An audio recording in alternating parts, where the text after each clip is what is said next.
What's up, guys? Today we're going to be talking about squats. People who've seen my videos, people who watch me work out at the gym I work at, a lot of them comment on how low I go when I squat. People say you don't have to go that low, or squatting that low is bad for your knees, etc. And I actually happen to disagree with both of those statements.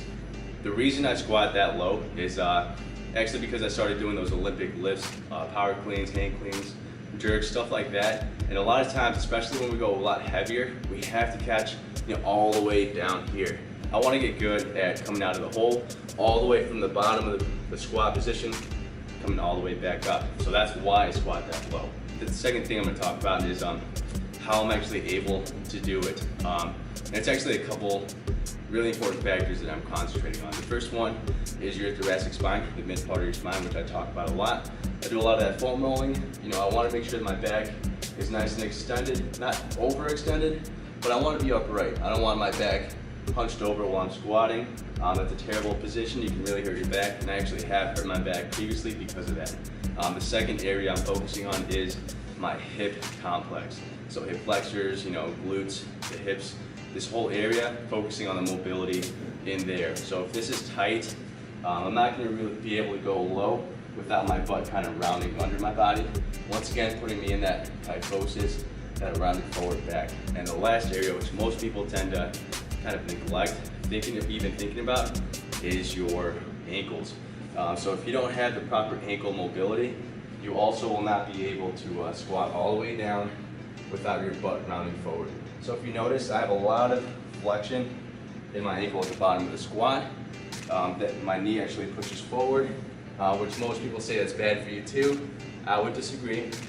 With my knees going past my toes, that allows my back to stay nice and upright, if you notice. So if I push my knees back, look at what happens to my hips and my back. Push my knees back, I start to round over this way. This is a terrible squat position, guys. If you're squatting ass to grass and your back is rounded over, looking like Quasimodo, it's terrible. You don't want to do that. So what you got to do, push those knees forward. There you go. That opens up your hips a little bit. That way you can actually stay upright. If you notice, my ankles did come up a little bit. I'm still working on the mobility there, but that's why I have those Olympic lifting shoes, the Adidas you see me wear all the time. And some people even just put plates under their heels there. That's going to help push your knees forward, and once again, staying upright. So if you can notice, I have a slight bit of a lift under my feet here, and that's going to help me with that while I work on that ankle mobility. So after your full lower back, work on the spine. Next area, once again, is those hips. So what I'm going to do is I'm actually going to place my shin on the box here, and try to have it parallel to your hips here. So don't have your foot too high up or too close to your hip here. You want it parallel. Okay, next thing you're going to do is keeping your back straight. You're just going to bring your chest down towards your shin here. So once again, I'm not rounding my back. I'm not doing this. That's not a stretch. Keep your back nice and straight and just lean forward. You're gonna feel a deep stretch in that hip right in there. I like to post my hand on my knee and my ankle to prevent either one of them from coming off the box here. You can do it on a bench. You can do it even on the floor. I just prefer this box here. So after you do that box stretch with the hip, you're gonna hit the softball in that hip area. So the hip flexors, glutes, hips. Once again, I already made a video on that, so I'm not going to go over it again. Make sure you're doing that after your box stretch. So the last area, once again, is the ankles. So what I'm going to do is I'm going to find a box or a bench and a kettlebell. What you're going to do is you're going to place your foot on top of the bench here and just let your knee slide forward. Obviously the weight's here to help add a little bit more tension. You get a lot more flexion in your ankles here. So let's focus on pushing your knee forward, and you're also going to want to push that knee out, because when you're squatting, you want to make sure that those knees are pushed out as well. So you want to simulate that same thing. So doing a couple rounds of that, pushing that knee forward, out, and then back up. And if you guys don't have a kettlebell at your gym, I'll show you how to do it with the barbell as well.